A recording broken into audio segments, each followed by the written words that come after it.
Hello, hello, hello, guys. Welcome to this new edition of Mind Podcast. Yes, we're back. We're ready. We are charging for the election season. It's a fascinating year for political junkies, especially those like us who are, following politics everywhere and wherever it happens in the world. The first election this year is going to be the biggest election of the universe right now, the Indian election. Well, I am going to say it like Americans do, biggest in the world, biggest in the universe, I say, like American media organization. So, but it is the World biggest Series of Elections, Adit.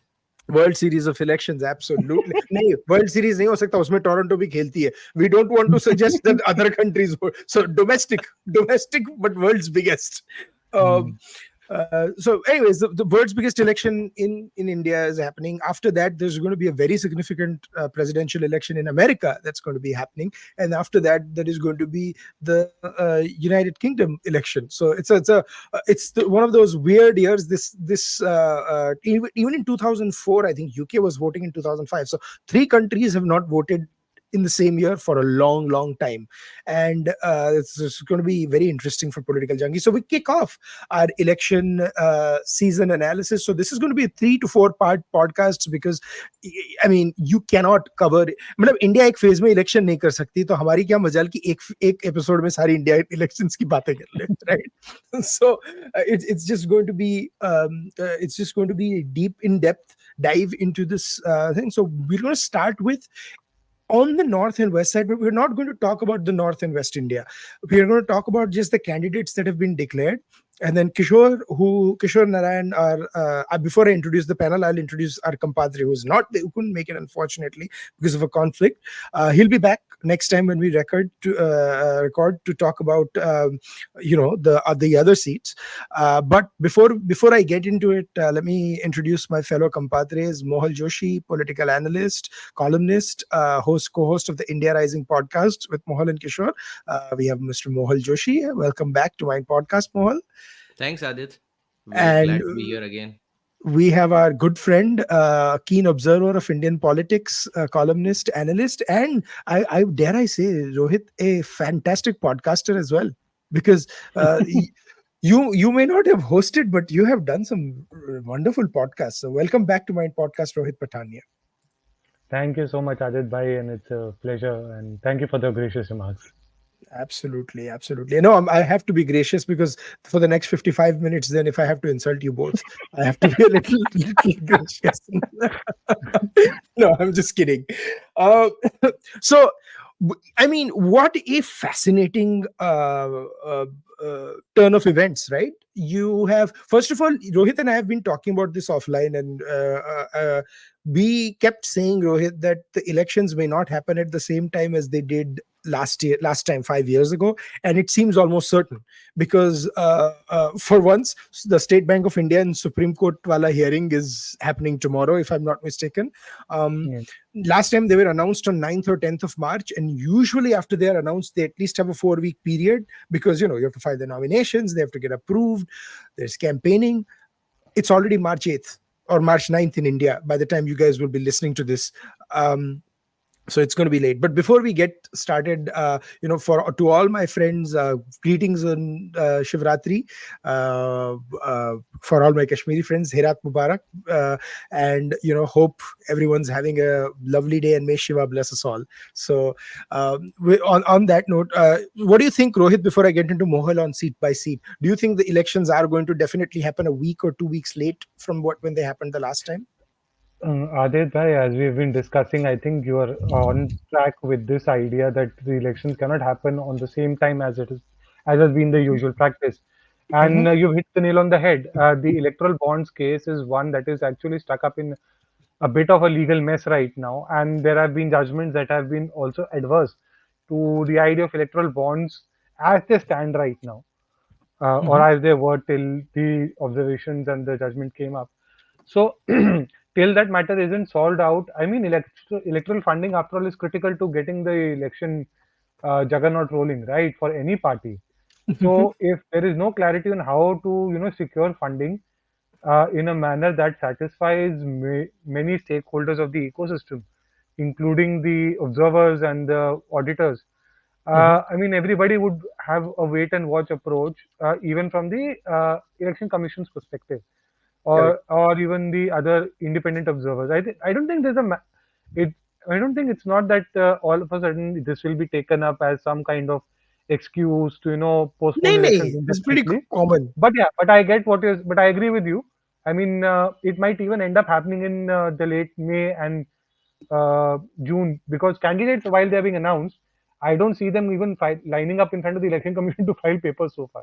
And ये कैसे करेंगे ना? So They have to first exactly. announce the dates to find. And what is interesting is IPL has been announced till April 7th, so we can be sure that April 7th तक तो कोई election phase there won't happen. So Exactly. I mean, and this is nothing, not great conspiracy, it's just an observation that one of the reasons why I wanted to have this podcast as late as possible, we've been talking about it since 10 days now, Mhm. is because what the heck are you going to talk about before the elections? I mean, the candidates are announced or something. Exactly. So, having said that, let's get straight into it. So I'm going to start with the northern part of India, and we're going to talk about Delhi and Uttar Pradesh, because Delhi mein 5 candidates have been announced, and Uttar Pradesh mein 51 candidates have been announced on the BJP side.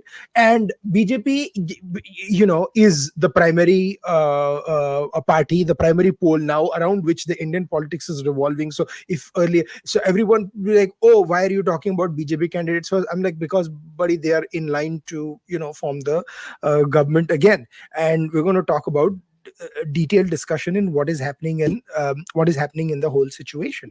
So let's get straight into this. Mohal, what did you make out of the list first? What do you think about the BJP slogan of 370 or 400? Like, do you think they're going to get close to it? And then your perspective about UP, because now SP and Congress have announced an alliance, and SP has given like almost what, 17 seats, 16 seats to the Congress, Yeah. which is about 12 more than they are relevant in. So I don't know what was their understanding. Yeah, I think to begin with, I think as expected, I think BJP has dropped around 30 or 35% of its candidates. So, I mean, that's been the usual strategy. I mean, even last time around, a lot of people were expressing skepticism, but I knew that Modi was going to like follow his playbook of like dropping one third of the candidates. We have seen a lot in Gujarat, and as expected, I think they ended up dropping like I think almost 112 MPs, which was like north of 100, which many people didn't expect. I was pretty sure that they would drop. I think even this time we can expect. Right now, the as thing you as you have mentioned like elsewhere that most of these are the stronghold BJP stronghold seats. So we haven't seen that many people being dropped. But I think one exception would be Delhi, where I think except one, all the sitting MPs have been dropped, and that shows the issues that BJP has with Delhi, in the local Delhi BJP, where they haven't been able to put up a strong face to counter Arvind Kejriwal, at least on a local basis. Nationally, it's like Prime Minister Modi who's on the ticket, and who gets it. Now, coming to your question of UP, last time SP-BSP had an alliance, and they were able to make some inroads, and they were able to reduce the BJP's tally from the 2014 election. But this time, BSP is going its own way. Now, BSP, like for whatever strength it has left, it could still end up a spoiler in some of the seats, while the Congress and the SP, they have formed a new alliance. I know, like the 17 seats. Like I don't think they have announced which 17 seats they are giving to Congress, right, Adit? I don't think so, but they have named their people in their in their sort of pocket boroughs and stuff. I don't think we Hmm. have we know Yeah. there So are. I mean, So, and then but also, one thing yeah. is for sure, if out of those 17, if 5 seats are Lucknow, Varanasi, and others, then it won't even matter, right? Yeah, I mean, so we don't know whether it's token representation or the really thing that Congress. I think it's more token representation, because I mean, Congress, like they don't even like save the deposits. Like if you look at the last election where they fought on their own, I don't think they even I think, like if I'm looking at my old articles I wrote on mind makers, I think they saved their deposits on probably like 7.5% of their seats. they fought 67 seats and they won I think one seat. And oh, actually, sorry, I'm then they lost deposits on 63. So they lost out of 67 seats, they lost 63. So I think they are like a token force right now.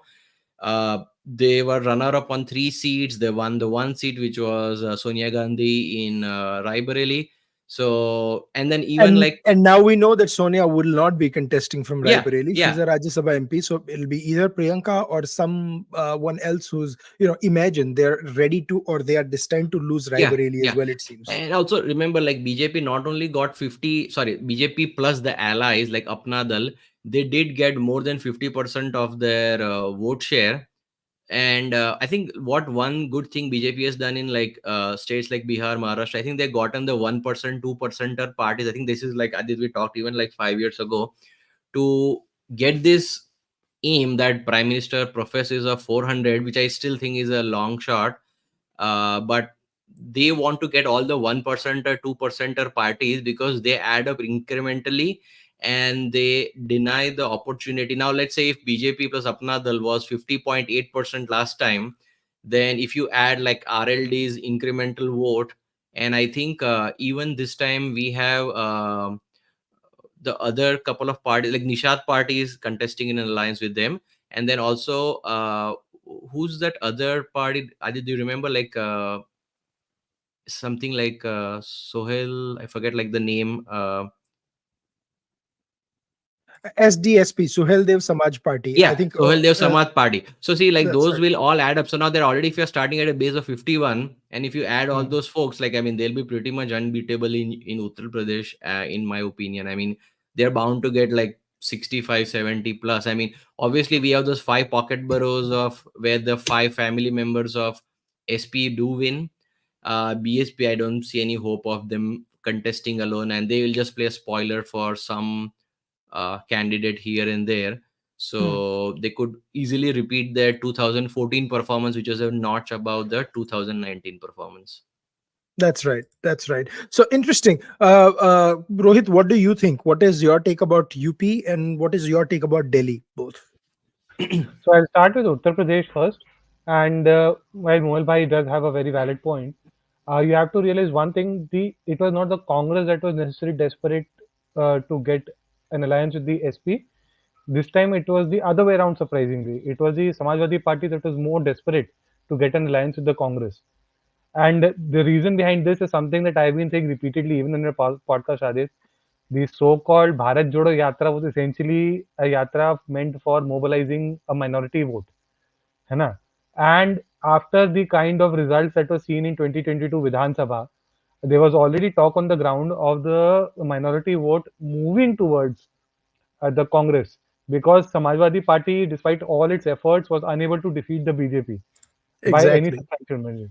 So Hmm. then this minority vote apparently is struggling and is desperate to go behind anyone who even seems like a challenger right now. And they will not since they've tried all other forces, now it's basically back to the Congress. So it's back to Mm. square one in their case. And the Mm. Congress knows this, mind you. Mm. Congress knows this very well. This is what it's exactly harping on. The one big indicator behind this, in fact, if you've noticed, is the fact that Rahul Gandhi is again contesting from Wayanad in Kerala. Mm. I'm just Mm. breathing the vacuum, but this is a clear sign of what the Congress is looking out for. Another thing, of course, about the alliance between Uttar Pradesh Samajwadi Party and the Uttar Pradesh Congress unit is that they know for a fact that they're in for a very rough ride. Mm. Right. So everybody wants to basically now play for maximum number of seats where they can increase their vote share and gain strength. Except for the Mm. Samajwadi Party's five pocket boroughs that Mohal Bhai also pointed out, for instance, Mainpuri or Kannauj or Azamgarh, right? Mm. Where or Saifai, I mean, where else do you see the Samajwadi Party basically having any impact right now? Nowhere. So yeah, they only have the Muslim vote, the Yadav vote, and those are your only options basically. On the Right. Yadav vote, in fact, I'll point out something very interesting. A lot of people have missed over the last few months. Has Mm. anybody noticed that the BJP has managed to make a so-called Yadav face as a chief minister in a state? Yeah. And Yes. mind you, even though I mean, there's a significant population of the Yadav community around Ujjain as a Mm. pocket borough, and then other big pocket borough is basically the Chambal belt. So the thing is, the community thinks of itself as one like homogeneous community in many ways. So the idea of Correct. having a Yadav chief minister and MP definitely was not just from the perspective of local elections, but also from the larger national perspective. The Hmm. BJP has been trying to do an outreach to the other community for a long time now. Even the Padma Vibhushan that was given to the late Mulayam Singh Yadav was Hmm. seen by many in that very light. So Hmm. don't be surprised if there is a breach this time in Yeah. that vote. Of course, not for these 4 or 5 family candidates because that will be ghar ki izzat ki baat for the community itself. Yeah. Much like the Jats would actually vote for Jayan Chaudhary had he been contesting separately with his RLD, Mm. just because it was ghar ki izzat ki baat for them Mm. in many. But the fact remains that it is essentially a, a fortress that stands breached in many ways. So don't be surprised if you actually see that vote, for instance, in places like Azamgarh having a major Mhm. shift. Mind you, BJP has fielded the great Bhojpuri actor Nirawa from Mhm. Azamgarh seat again this time. And he won it last time. Yes, and no, I think he lost, right? He lost by No, no, two no, marks. no, no, no, no. Or was He it won it Vidhan in the Sabha? by I think he lost. election. No, no, no, In the no. Yeah, by He yeah, won it in the election, by not yeah, the election. yeah, main yeah. election Mind they you, lost, by election they mind won. you. So the Mm. point is, they're very serious about having a like serious candidate against the Yadav Parivar or Samajwadi Parivar in general. So Yeah, and they they have to be are in for careful serious because trouble. Shivpal is back in the Yadav Parivar. So they have to be careful in that belt or whom they nominate. It can't just be anyone hoping that Shivpal will Exactly. split the votes like last time. Exactly. Exactly. Now that and again, when you go across the list of the candidates that have been announced for Uttar Pradesh, of course, the obvious one, Narendra Modi ji contesting from Varanasi is like a no-brainer right now, because that becomes a fact in itself that much has changed in Varanasi for the better. You see some very common names, very familiar names also. Hema Malini contesting again from, for instance, Mathura. You see Kaushal Kishore, who's actually a state minister for housing and urban development from the Mm. SC seat that he contests usually, which is Mohanlalganj. Or when you see typical names like Jagdambika Pal from Damariaganj, Mm. or even Mahendranath Pandey from Chandauli. So I Mm. mean, they have, of course, Lucknow, So, Rajnath Singh, yeah, Amethi, yeah. Smriti Irani. So a lot of I hype. Yeah, sorry, please go. sorry. Go ahead. Go ahead. Go ahead. Go ahead. No, Now, one your name which voice I was was cutting. quite surprised by was Ajay Mishra Teni. Now, this is Mm. a very controversial figure to field again from Lakhimpur Kheri Mm. because of the case that has been going around the alleged, run over of the farmers by his son going on for a Mm. while.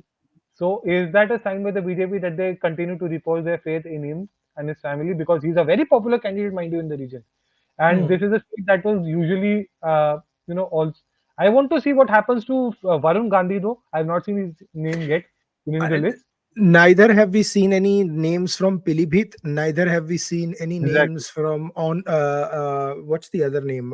Sultanpur. I think Sultanpur ka bhi naam Sultanpur, मैंने yes, नहीं yes, देखा. yes, So yes, yes. so that's going to be because initially there were rumors that Varun Gandhi might cross over to the Congress party and fight from Sultanpur. And after Ashok Chavan came to the BJP, anything is possible. Also, people like Sanjeev Balyan getting the ticket again from Muzaffarnagar.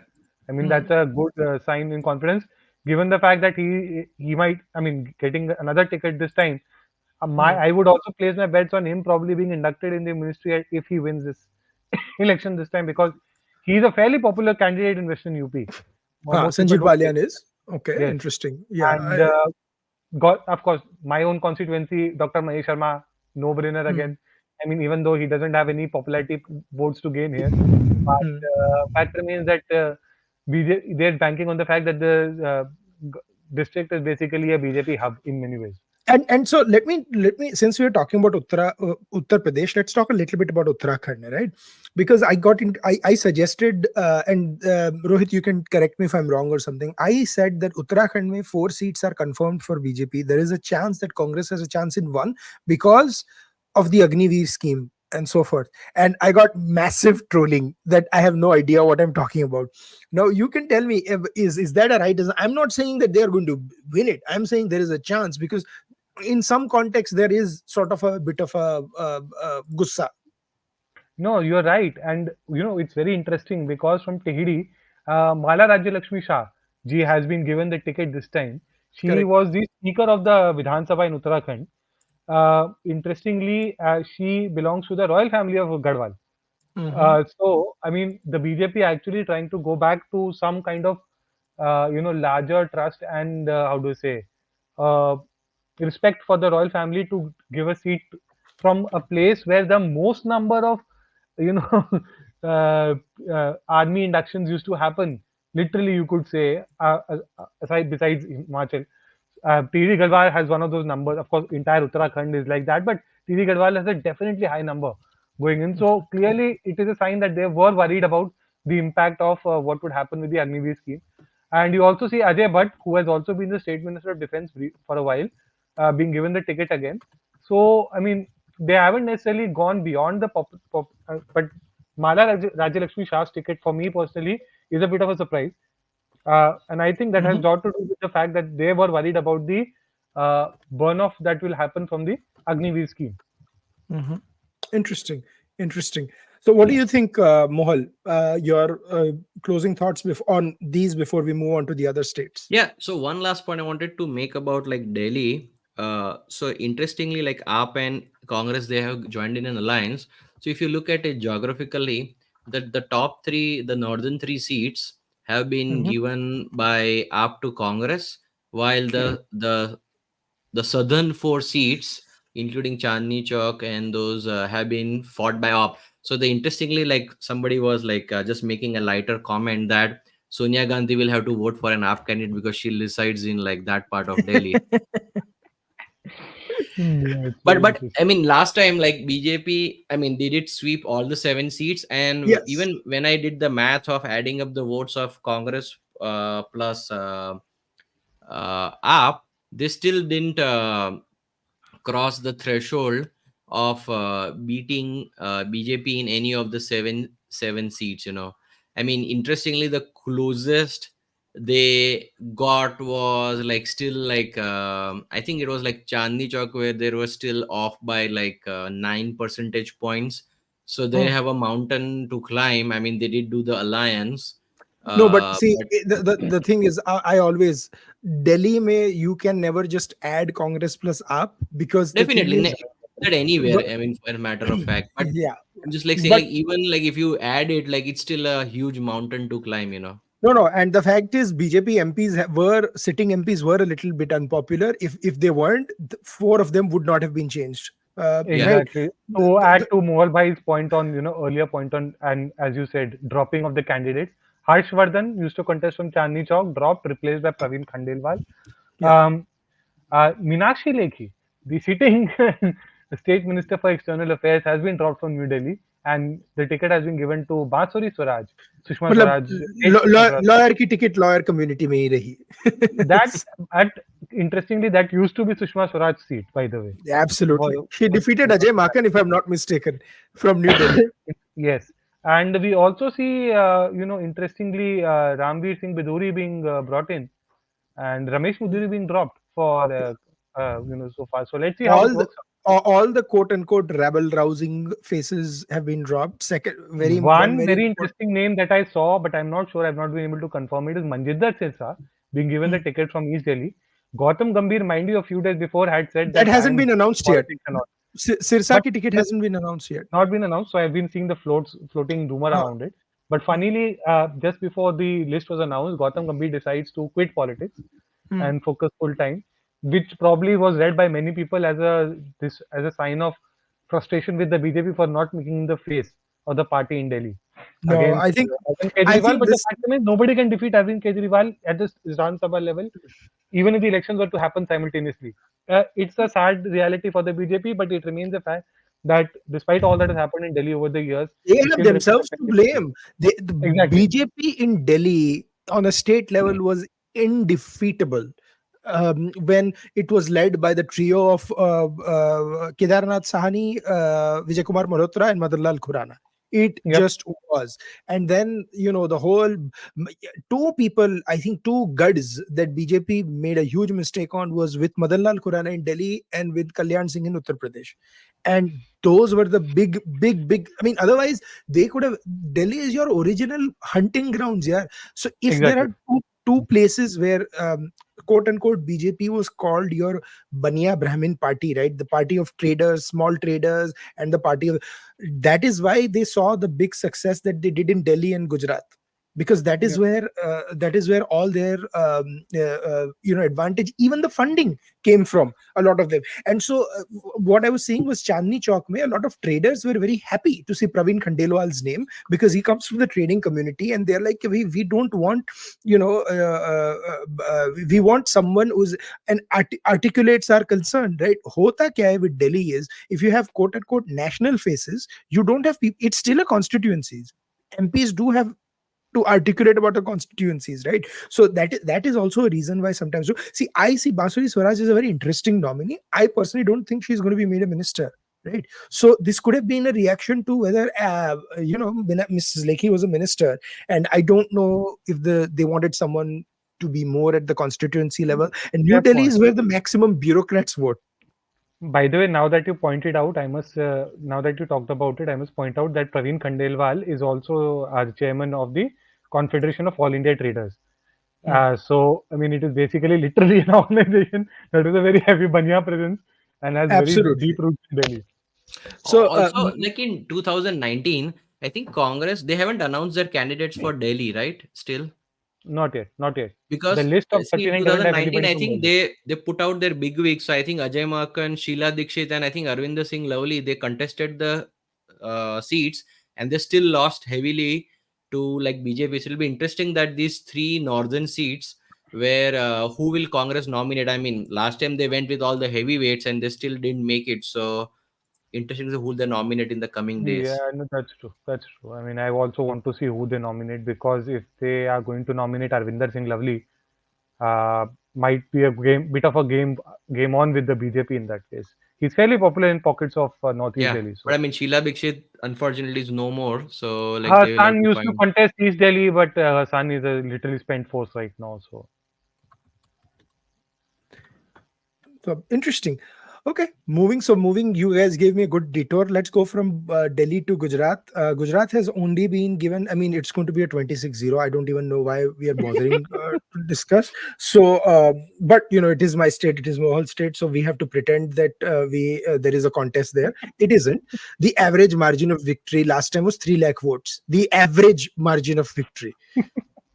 Like, 30% matlab, margin on an average. या मतलब बेइज्जती भी इतने ढंग से कि गुजरातियों ने, और कांग्रेस has announced कि now Congress and AAP will be in alliance, right? So there is this wonderful Manoj Bajpayee line from a movie.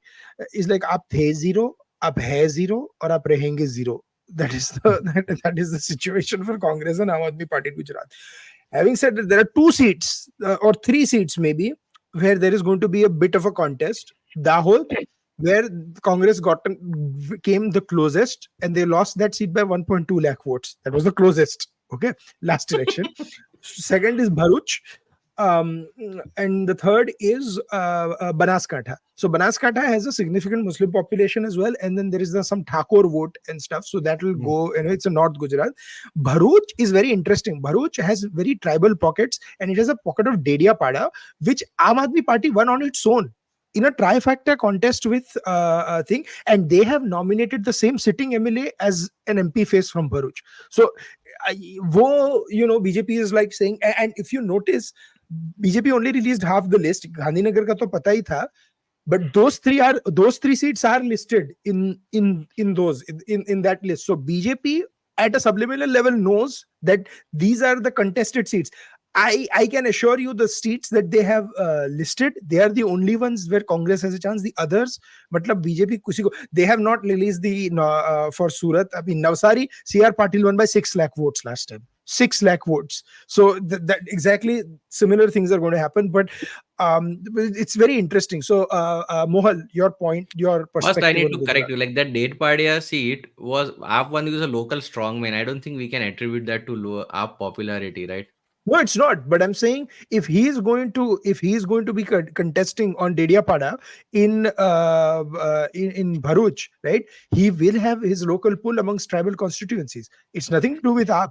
But Yeah, if but I he's mean that might be like that might run BJP close, but I still it's very hard to fathom anything other than a 26-0. I mean, No, no, now no, no. even So like, I you're not. mean, Arjun Singh Modwaria also is like in. I mean, there's nobody's left in Gujarat Congress to really contest. I mean, the rumor is that now they might be down to single digit MLAs in a assembly of 182 because so many MLAs are kind of defecting or resigning from Congress party.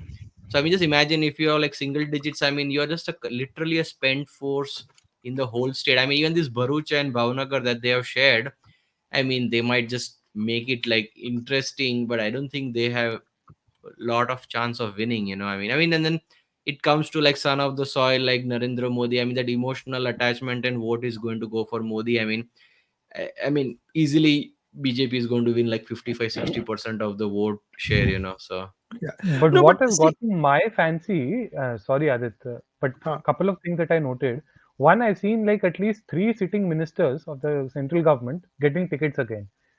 Right. Unlike, say, a Meenakshi Lekhi not getting the ticket in Delhi, Hmm. from New Delhi, that is, I've seen that at least with the case of Mansukh Mandavia, or Mm-hmm. Purushottam Purushottam Rupala, Rupala.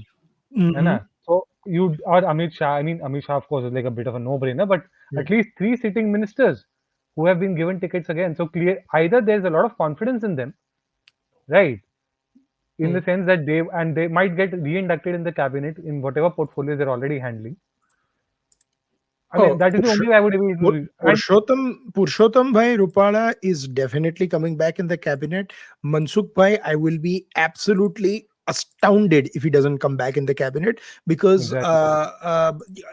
these are two people who are Narendra Modi's point men, right? So Exactly. in 2012, when Mr. Modi was going to Maninagar to file his Vidhan Sabha seat, Purushottam Bhai Rupala was doing a rally. He stopped, listened to his entire lecture and stuff. So I mean, him and Mr. Modi go way back. So they are definitely coming back. So again, actually, you made a good point. I'm coming to Mohal to you in a second. So let's look at the list of the candidates: Amit Shah, Mansukh Bhai Mandaviya, Purushottam Rupala, and C.R. Patil. All Hmm. all four were just there. There is a fifth one, which is Poonam Ben Madam, who came from Congress in 2014 and is from Jamnagar.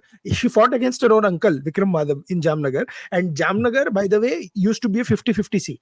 BJP Hmm. was never a BJP stronghold. Okay, Hmm. it just became a BJP in Lok Sabha, maybe, but there Congress was always a factor there. So and now it basically is it puts them in sort of a thing. Jamnagar also is an interesting place, where the last time the only place where Aam Aadmi Party won a Vidhan Sabha seat. Oh, okay. Yeah, they won from Jamshedpur, right? So Jamnagar mein, even though BJP in sort of BJP has won it from 1989 to 1999, right? When see all these Wikipedia warriors, like, and I reason I say Wikipedia warriors is they're like, BJP has won that seat for 5 elections in a row, and I'm like, yes, but 1989 to 99, in 10 years we had 5 elections. Exactly. Congress won it in 2004 and 2009. So it's the same duration. If you take from Exactly. 1989 to 2009. So essentially the seat has gone to equal number of points. But then since 2014, BJP has swept the seat. So now we have to see what they're going to do. So it's either being very senior faces, or it's seats where there is a remote chance of a contest. One last thing, Porbandar is where Arjun Modwadia used to stand from. They've already given it to Mansukh Mandaviya. So what the hell will Arjun Modwadia get? I don't know. And I have a question for Gujarat BJP. Yeah, when you are 26-0, when you've already taken so many Congress leaders in the last election, what the hell is the need to take Arjun Modwadia? Why? You're not going to get any extra votes because of him. I think they want 180-0 in the Vidhan Sabha. They are That's the not only going to get explanation. 180 to 0 with Arjun Modwadia on it. They are not. It just won't happen, because the thing is, now there are going to be infightings within the Gujarat BJP of people who did not get. There are old RSS workers who are massively angry that why are you getting haters like Mr. Modwadia or ex-hater. Unless and until BJP wants to fully humiliate the Gujarat Congress leadership, which I understand, make Arjun Modwadia go to RSS rallies and praise them for 3 hours. Forget BJP, make them go to RSS rallies. I want to because Hmm. BJP की तारीफ तो ये सब करेंगे. I want to see what they Hmm. do there I because the mean, kind of BJP, I mean, in the Lok Sabha, I mean, it's like you can nominate anybody and they're going to win in like this 20 seat six, So Mhm, mhm. I was just joking to a friend that, since Dr. S. Jaishankar is a Rajya Sabha candidate from Gujarat, why not just make him fight Lok Sabha? I mean, he's going to win for sure. Arey, don't say that. There were rumors that he might be given from Baroda. I saw, I saw. So I mean, it's I interesting. think that they're, But they're keeping him for Tamil Nadu, but I mean, we'll discuss South on another day. हाँ, South on another day, Kishore मार डालेगा हमको. We'll go to Uh-huh. Rajasthan. We'll go to Rajasthan next after that. So Rajasthan again, a lot of old faces. By the way, guys, Madhya Pradesh we'll discuss with Central India. So if you guys are wondering why we are not discussing, lot of old faces. Dushyant Singh is there so Vasundhara Raje के साथ जो भी setting था understanding था वो हो गया है the Baba Balaknath I think who is from Yogi Balaknath. He is also Nath yogi Sampradaya it from just real says life. Shri Balaknath but he's from Alwar Yeah, so he's I think he's a MLA right he is current already an MLA. MLA. He was also rumored to be the Chief Minister of Rajasthan before the surprise pick of Bhajanlal Sharma turned up. Well, surprise pick is one way of saying. I would say shock pick more likely. But then you had older faces, Rajavardhan Singh Rathod, Gajendra Singh Shekhawat, and all being there. The biggest shocker in Rajasthan for a lot of people was the nomination. And I'm looking at Devendra. I forget his last name, Jhajaria or something. And the Hmm. sitting MP actually Devendra Jhajaria has been nominated. That's correct. And a sitting MP sort of raised his voice against it, saying, "Humne kya kiya," from Churu. So it used to Hmm. be Rahul Kaswan and stuff. And so and he tweeted about it. So I just thought it was very interesting that why they didn't give him the seats or something. But I do understand that a lot of it could be done with a little bit of anti-incumbency that they've seen on the ground, and they want to change that. So, what do you think about that? Um, both Rohit and Mohal. Again, What do you guys think? one similar observation as that for Gujarat, you see a lot of the ministers of the current government, or for instance, even the Speaker of the Lok Sabha getting the ticket again. Om Hmm, Birla's performance has been nothing to crow home about. A lot of the BJP supporters have rather been very critical of hmm, Om Birla ji for not even being bothering, hmm, about running the Lok Sabha in a proper, tight-fisted manner. But hmm, then I think it's a kind of a sealed deal from them. Rajasthan will definitely be like Gujarat. It will, in all likelihood, give a 20 plus seat easily hmm, out of the 26 for the BJP. Make no mistake about it. Despite a lot of, probably personal animosities with respect to the candidates or the unpopularities. People like Arjun Ram Meghwal, you see that as a sitting minister being there. You see Gajendra Singh Shekhawat being there. You also then see people former ministers like Rajavardhan Singh Rathod. So is it a time? Is it the time for him to come back? I don't hmm, know. Maybe he might be reinducted in the cabinet for all we know. hmm, Because in Uttar Pradesh so far I've not seen the name of General VK Singh so far. I'm not sure hmm. if that will happen, but I've not seen his name so far. So you never know. He might also be brought in one of those roles. I personally think Mr. VK Singh is going to go through the Rajya Sabha route. Yeah, highly possible. But I mean, Lok Sabha contest for sure not happening. Despite Mhm, Ghaziabad being a seat which has a very high number of army veterans, mind you, mhm, armed forces veterans living there. So for a variety, for a reason of chance and things like that. hmm, As you said earlier, Dushyant Singh being accommodated, I think that's a clear sign that some peace has been made with Vasundhara Raje, hmm, and probably that's the bargain that my son at least gets the Lok Sabha ticket.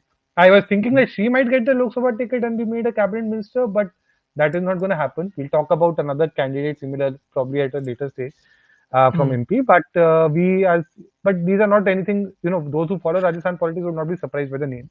Very No, no, fair, very. we can mention Mamaji. Mamaji will definitely be made a minister. I have no So doubt in Mamaji my actually mind. has been given a ticket from Vidisha anyway, so in MP, which Hmm, is hmm, like tough, literally. So yeah, I mean, let's see how it happens. One name that I probably that got a bit of my surprise was Balaknath ji, because he also was in the assembly, Vidhan hmm, Sabha. It's also the case that some Vidhan Sabha contestants have also again been given a Lok Sabha ticket. So there'll be by-elections probably happening as a result at some stage in the hmm. assembly as well. BJP is in a fairly comfortable position in Rajasthan, but I don't see the need to, probably create that kind of gap. Maybe they're not finding the right candidates and they're trying to be safe about it. I don't know. Hmm. It could be. It could be. I'm not going to doubt that that is not going to happen, but that is it's going to be it's going to be interesting. Nevertheless, I think, see, in Rajasthan, like looking at the numbers, like last time they lost the Vidhan Sabha polls in 2018. So just in like 6 months, it switched from 38 to 58%. So it's a 20% swing in 6 months. So if BJP was able to engineer such a swing in, and obviously they had that slogan that Vasundhara तेरे से वो क्या था, मोदी तेरे रानी से, तुझसे बैर नहीं, मोदी तुझसे बैर नहीं, जो हाँ नहीं बेसिकली हाँ है। नहीं मोदी तुझसे बैर नहीं, रानी नहीं, तेरी खैर नहीं. हाँ, हाँ, Vasundhara said khair nahi. So the thing is like, if they were able to engineer a 20% swing, now like the vote share has gone up in this election. So I think it should be pretty smooth sailing. The only thing which was kind of interesting looking at the 2019 results is even though they got 58% of the vote share, while in Gujarat, like every single seat they got more than 50% vote share. That's why I'm saying like it's very hard that if you win more than 50%, you're not going to have anybody. Even if everybody else combines, you're not going to win. But in Rajasthan, only 18 of the 25 seats, they were able to get more than 50% of the vote share. So they would be like relatively safe. So the contest would be in those lowest few seats, but like probably it might be again a sweep, just looking at the trends where they vote very different regionally. I mean, in a Vidhan Sabha versus a Lok Sabha. Absolutely, absolutely. So let's. Adding to Mohal Bhai's point, this is Mhm. actually becoming a trend more and more so. People's preference for the state assembly does not have anything to do with what they would prefer at the center. So, I mean, Mm, you can also call it the majority of the Indian electorate in one way. They are very mm. clear about their choices now. If it is somebody at the state level, it does not mean that they will vote for the same person in the center, because they have very different views about the way Yeah. the country as a whole has to run versus how the state needs to be run. Hmm. No, and a lot of people saying, "Oh, हमें पता नहीं क्या हो रहा है, why क्यों हो रहा है?" भाई, it's okay. Not everything.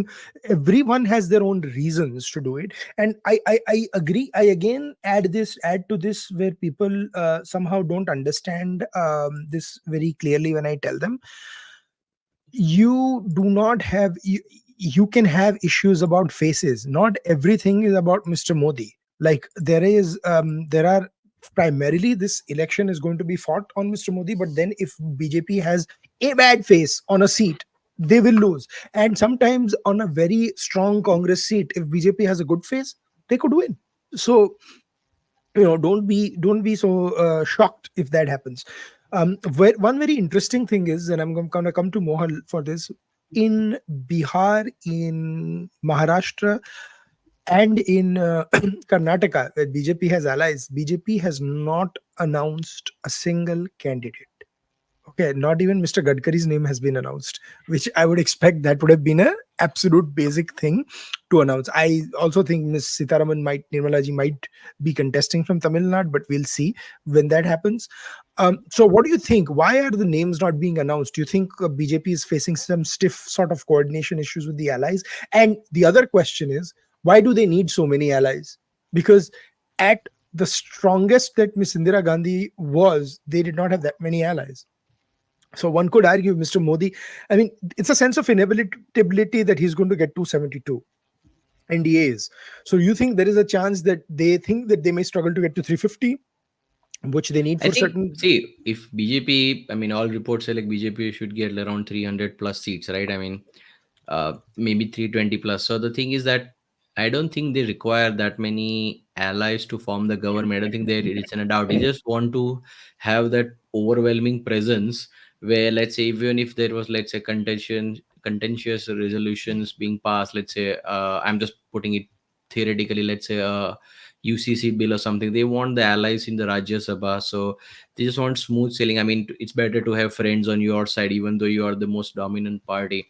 So coming to the point, like in Bihar, like I mean, I think it's a once Nitish came back, there's a question of too many allies. See, like when they in the last election, I mean, they did fight together, but then you also have to accommodate the LJP and also Upendra Kushwaha, right? So apparently, like when Modi and Nitish Kumar did the rally together in Bihar just this past week, Upendra Mhm. Kushwaha and uh, Paswan, Chirag Paswan, they both didn't attend. So this was a sign that things are not well. I mean, and now BJP obviously will ask for the lion's share of seats, and then Nitish also will do. I mean, there'll be a lot of backroom bargaining going on, that how to accommodate. Like I think it's a case of too many, and then I think we don't have to forget, like there's also Jitaram Manji in the alliance, right? Hmm. So there's like five people to. Hindustani Awami Morcha, Yeah. HAM. So, and then I think the same issue would be in Maharashtra, right? I mean, you have your Ajit Pawar faction, you Hmm. have your Shinde faction, and then you Mhm. have, I mean, Ramdas Athavale will be guaranteed his one seat, but Mhm. then I No, don't know if Athawale is there's not guaranteed his one seat. Which seat? his own seat. No, he No, has he's no in seat. Rajya Sabha, He's na? a Rajya Oh, he's Sabha. in Rajya Sabha. Sorry. He's in Rajya Sabha. Sorry, my bad. Ah.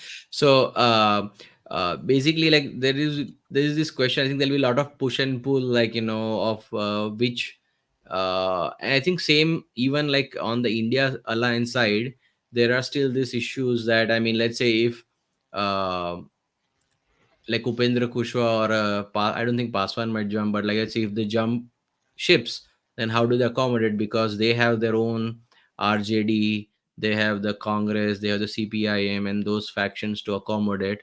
And also Hmm. like the VBA is in Maharashtra is making a lot of signals that they are interested in joining the India alliance. But I think they asked for some. I think did you see this? Like they asked for some ridiculous like 18 or 20 seats, right?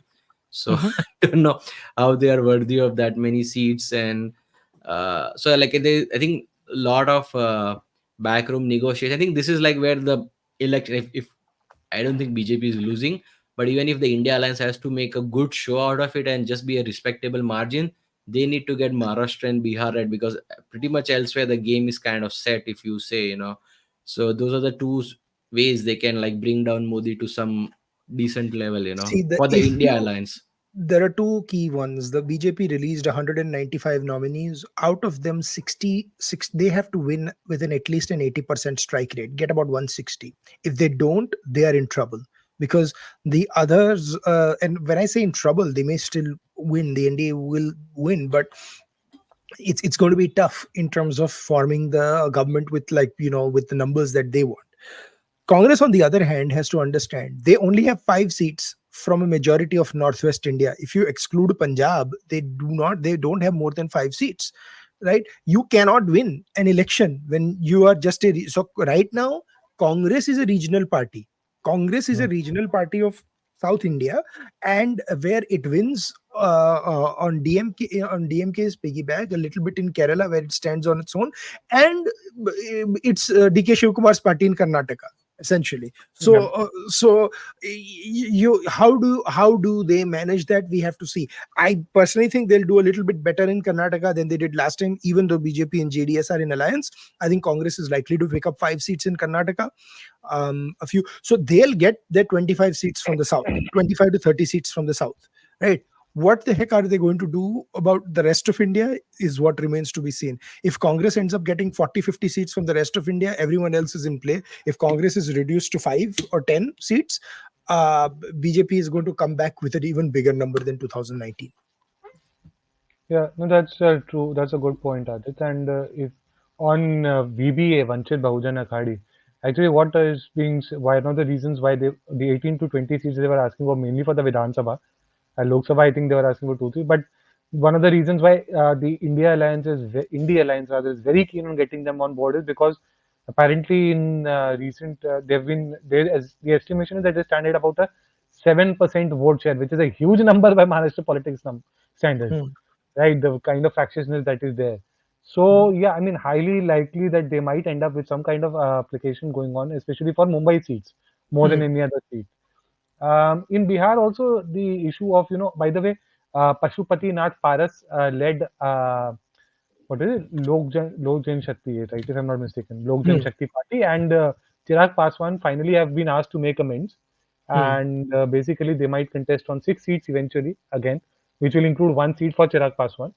Hmm. But it is mainly got more to do with, which candidates will be able to secure their seats, because the Janata Dal United will not get more than 16, 17 seats this time. It is No, going they will. very, No. They will not get more than 15. Last time, jo yeah, 17, 17, 6 mila tha, they will yeah. not get that because BJP they is in just no mood broke to the do that. alliance. BJP the single largest party in the assembly right now. And I mean, in barely two seats. 2000, yeah, and this is it. In from 2025, Nitish will not be made the CM as well. This will be a BJP CM in Bihar. Funnily, on a stage recently, he shared with Narendra Modi ji, Mr. Nitish Kumar was saying, "अब की बार हम नहीं छोड़ के जाएंगे." हाँ, अब की बार हम नहीं छोड़ के He जाएंगे, या likes of it himself. I mean, and But that's आप तो not काम what कर the रहे थे, हम छोड़ के गए type of thing, as like, या yeah, as this like kind सही of है. nonsense going on, yeah. and no one believes that. Even like Modi must not be believing it, Can you or believe anybody in though, about BJP. 15 years ago, when Narendra Modi and Nitish Kumar shared a stage and he raised his hand, Nitish Kumar whined for about 2 days straight in front of the central BJP leadership about why him and Mr. Modi had to share a stage. And Mhm. he would do these interviews with Barkha Dutts of the world and others where they were talking essentially of him as a prime minister nominee. And now Nitish Kumar is publicly apologizing, saying, "Ab ki baar nahi chhodenge." That is how Yeah, much the Overton window has shifted.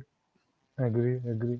And it's funny because, as you mentioned, complaining, there used to be this thing about him in Bihar that whenever he used to express his, he had to express his displeasure, Nitish Kumar ji कोप भवन में चले जाते थे अपने. He Hmm. used to go and not be, he used to become incommunicado to the BJP, who हाँ, would be हाँ. best in the day. Ab to it's the other way around probably. But I Also, think one kind very of, interesting thing is they've moved Sushil Modi completely out of the state politics. and I'm very glad for that development, frankly, because there are these leaders in the BJP who will never let the party grow, in my opinion. And if the BJP really wants to become a serious player, it really has to stop relying on people who can't even win ward-based elections. I'm sorry to say this, but that's the harsh reality. No, no. So I remember when Barkha asked Nitish Kumar, "What do you think about Narendra Modi?" He said, "हमारे यहाँ तो सुशील मोदी जी है ना, वो बहुत सक्षम है, बहुत सक्षम है." So I mean, that was his way of completely sidestepping the issue. But so from there, here we are. Yeah, exactly. Exactly. So, anyways, to wrap up, I know we are getting to the end of it, and I mean, this is going to be, guys, this is going to be a 3-4 part series. We're going to talk about the south, we're going to talk about the east India, then we're going to talk about central India, and then we're going to do a marathon podcast once the dates are announced and once all the candidates are announced about the candidates. So stay tuned for that. But any closing thoughts that you guys have? Mohal bhai, पहले No, I think we pretty much covered. I think you brought up a good point that this 195 candidates have been announced. They need a very high strike rate. I think these are relatively, I would say, safe seats that BJP has announced. I think BJP is following the template that they did in the Vidhan Sabha elections that just concluded like few months ago for Rajasthan, Madhya Pradesh, and uh, Chhattisgarh, where I think they had announced a lot of the candidates in advance. And also one of the template they had followed is like they have made a lot of the sitting MPs contest like Vidhan Sabha polls. And I think they are doing the same thing, like they are having the big leaders, they're bringing out the big guns for the election. And I think some of the thing is like also to do with rotation, like some of the MLAs are being asked to contest as MPs, some of the MPs are being contest. So that in a way kind of takes care of the anti-incumbency that might have grown against a particular sitting MP or MLA, while also keeping the big guns out for the contesting the various elections. So I think it will be like interesting to see like when they come to the weaker or the 50-50 seats who they nominate. But I think more MPs will surely be dropped in the coming days. Yeah, totally agree with that. Where they definitely had confidence in the sitting members of parliament. For instance, if you look at Jammu region's 2 seats that have been announced, it's got Dr. Jitendra Singh coming back again from Udhampur as a candidate, who's also the PMO minister, and you've also had Jugal Kishore Sharma again, repeat candidate. So I mean, where they were confident that the candidates can pull it. I mean, where the BJP pulls it off more than the candidate, Mr. Modi's name pulls it off more than the candidate said. I Hmm. think that's where this MPs have definitely been retained.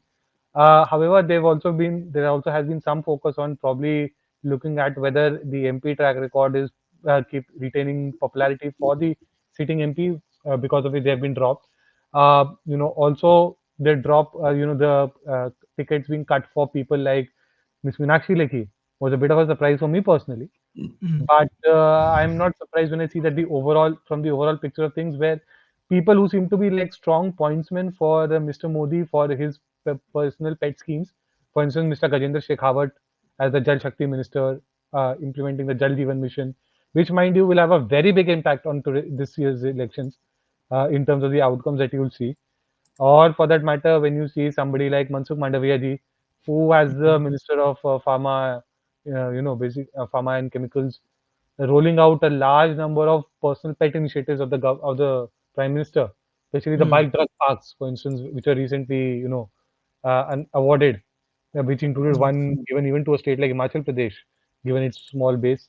But yeah, I mean, lots of such familiar faces also being there who have a very good rapport probably with Mr. Modi and understand the way he works and deliver on that front very Mhm. well. I want to see, of course, what happens to the seats in these states that have still not been, necessarily given out or have not been declared or announced. And I also want to see what happens with Punjab, particularly right now, because again, there's this Hana situation going on with the alliance. Every other day, there's a rumor of the Akali Dal BJP alliance coming back, and then both parties deny it. I don't know what's going on. So let's see. The formula at this time is even coming to the point that BJP will contest 6 seats plus Chandigarh, Hmm. and Akali Dal might contest 7. It's even going to 8-5 for the BJP versus the AAP versus Akali Dal, because Akali Dal is kind of desperate for this, and there are some state level BJP leaders who also want it. It clearly seems the case that the center has no interest in doing this. वरना अगर अभी तक तो भारत रत्न दे दिया गया होता on a lighter level to somebody from the Akali Dal like Sardar Prakash Singh Badal or Master Tara Singh. Let's see. Uh, I personally don't think this should happen anyways. I think they had made that investment in Sunil Jakhar as a leader in Punjab, and I hope that that continues. Uh, uh, it's gonna. I mean, I am not from Punjab, but as someone from the outsider, I know the Hindus of Punjab also need a voice to talk about themselves, and BJP got that. So slowly getting that mandate. I just hope they don't take it. They don't need the 13 seats to win to get to 300. They It's an election you can afford to let go. I always give the example of 1984. Post 1984, there were no elections in Punjab and Assam after that, and the Congress knew that they're going to lose both the elections, but the Congress also knew they're going to sweep every single other state. Exactly. I think the And BJP is. And the BJP doesn't need star candidates, frankly, in the state. What the BJP really needs to focus on is, building the base in the state, Hmm. and become a serious party, look like a serious party to the electorate that doesn't look at the urban areas. I mean, people like Yuvraj Singh's name floating for seats where he can't even contest, for instance, like Jalandhar or नहीं यार, Gurdaspur. no, I don't mind Like, cricketers, right, but but I'm no, just no, no, saying, no, but I have to question, Rohit. I don't mind cricketers, right? But if they're going to be contesting in the elections and then spend 2 months a year in the IPL doing commentary and coaching, and then 5 months a year playing Road Safety World Series and World Safety Road Series and all these weird experimental series, तो फिर मत करो ना यार. क्यों आप उनको exactly, देते हो ticket? Right? exactly. It's a friggin' insult to the Agree, seats. So agree, and honestly speaking, they should make people sign an affidavit. If you want a Lok Sabha and a Rajya Sabha or something, you must commit yourself to not getting. You get the MP led funds. You have the funds to pay her. So what the hell is this urge that they can do whatever they want? देखो, काम करके करना is not. Vinod Khanna is a classic example. He exactly. used to work but did some great work in Gurdaspur. Poor Hema Malini does not get credit because she does these strange statements and stuff, but she's actually done work. That's why she keeps getting tickets. So Agree. ऐसा नहीं है कि there are actors who have not done work, but there are also cases like Paresh Rawal who said that electoral politics was not for him. After one election, he took a step back. Gautam Gambhir, classic example. He's actually done work in his constituencies, but he took a Agree. step back. He's like, boss, I can't do. I have to do the IPL 2 months. That's a mature take, right? Agree. You Yes. you cannot be that. अरे अब हर कोई तो ऐसा नहीं हो सकता ना कि flip every 2 years like Sagarika Ghosh, who says that I will never go into politics. But then I had a cooling off period where I was not a journalist. Although on Mm. NDTV for elections, she was always introduced as one. Yeah, exactly. And even the way there's all this talk about people like Jimmy Shergill now being brought in to contest for the BJP, or the outgoing ambassador of India to the US, Taranjeet Singh Sandhu being brought in to contest. I mean, the BJP really needs to be very serious, and at least for when it comes to the Punjab state unit, Hardeep Singh Puri ji is leading the initiative along with other in the party, and I'm very hopeful that even if they know that they're not winning a lot of seats from Punjab, they'll put in a genuine effort and at least look, seem to the people as a party that is serious about its electoral prospects. True, absolutely. Fantastic point to end. Any recommendations you have for what you've read on lately, Mohal, Rohit? Any read, watched, anything? One book that I've read again, rather, I had read it very briefly sometime back, a few years back. It's called Shadow of the Great Game. It's a book by Narinder Singh Sarila, which talks about the circumstances, geopolitical circumstances in which the partition happens, and how there is a conscious effort to ensure that Pakistan becomes a reality at any cost. So it's a definite must read to understand the larger geopolitical game of the in the subcontinent of the Western empires, and which frankly has relevance even today, to and has been having an impact till this day on the fractious nature of what's been going on with respect to say Jammu and Kashmir. Hmm. Interesting. Very interesting. What about you, Mohal? One movie and one show I'll recommend that I watched recently. So one movie was Article 370, I think, like which everybody has written a lot about. It's a brilliant movie. It shows like the events leading up to uh, the revocation of Article 370 or the abrogation of Article 370. And the show that I would recommend is on Apple TV. It's called Masters of the Air. So Hmm. it's a, let's say it's a trilogy, you can say, after the Band of Brothers and the Pacific. So it's made by the same producer like Steven Spielberg.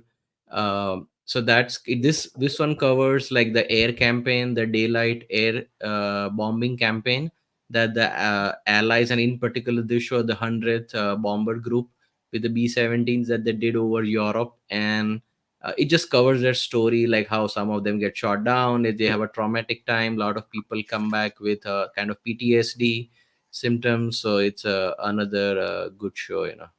Yeah, no, absolutely. My recommendation, Article 370, would be my recommendation also. I absolutely loved it. I'll come to you in a second, Rohit. No, actually, bol do. Hey, so now that he's talking about war, there's a new series that's come out that's a definite must watch if you're interested in Japanese history, because it's a fairly accurate representation of the conditions in which the shogunate basically gets restored in Japan. It's called Ah, Shogun. So please do watch it. It's bilingual, English and Japanese, with subtitles available. Please do have a watch at it. It's and based on a and 19th century fiction novel, deeply rooted in history. perfect. And Mohal, I know you have to go. We can wrap up the podcast. I know you're on a time crunch, so we went a little bit overboard. So thank you, Mohal, for joining. But my recommendation was also going to be Article 370. I think that's a very fantastic movie. But more importantly, of course, the climax is a little fictionalized and makes it more gripping. I loved that they showed Dr. Mohan Agashe play Mr. Jagmohan for a 5 minute period, because you cannot mention that man has been so misrepresented, and you have to only talk to Kashmiri Hindus to talk. My friend Sunanda and I have been talked about that on air, off air, about only a million times. And what? So my recommendation is also going to be Jagmohan's book, My Frozen Turbulence, about his days in Kashmir. Please reread that book and see what it is. And another very big thing that I saw in Article 370, Sumit Kaul plays that version of Mirwais Omar Farooq, I think, but also Raj Zutshi playing Omar Abdullah is fantastic. And so they had two or three Kashmiri Hindu actors actually playing the Kashmiri Muslim politicians. So that was a casting genius. But Raj Zutshi gets the synthesis of Farooq and Omar. It's a combination of Farooq and Omar. Absolutely spot on. I cannot recommend the little bit of that arrogance about who they are, and the way you have off the record conversation. The only thing missing was probably him dancing like the great Wazir Disco, as Mr. Abdullah is known in the streets of Kashmir known. So do watch it, to see it, to like, share, subscribe, follow them on social media. Here are their handles, you can see them on the screen. We'll tag them. We'll be back with Mohal, Rohit and Kishore for part 2 of this podcast. This is a series you don't want to miss. We'll be doing other series in the middle too, but this is going to be an election specific series that will lead up to the general election. Till then, it's goodbye from all of us, and greetings on Shivratri again. Thank you.